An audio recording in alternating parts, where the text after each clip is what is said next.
Hello everyone, শুভ সন্ধ্যা সবাইকে। আজকে সন্ধ্যার নাস্তা ছিল অন্থন। অন্থন কার কার খেতে ভালো লাগে? আমার কাছে মোটামুটি লাগে, খুব একটা ভালো লাগে না।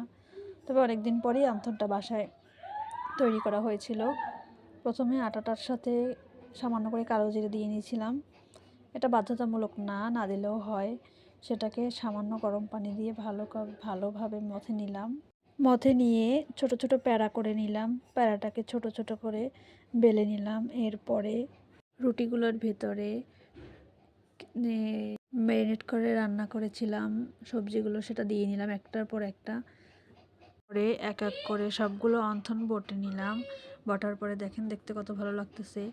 এরপরে চুলোতে কড়াইয়ে তেল দিয়ে তেলটা গরম হওয়ার পরে একের পর এক ভালোভাবে ভেজে নিব। তেলে ভালো করে ভেজে নিব এটাকে লাল লাল করে। এই যে দেখেন, এগুলো লাল লাল করে ভাজা হয়ে গেল। দেখতে কিন্তু বেশ সুন্দরই লাগতেছে, একদম খেতেও কিন্তু ভালো লেগেছিল। আপনাদের কার কার ভালো লাগে? আল্লাহ হাফেজ সবাইকে।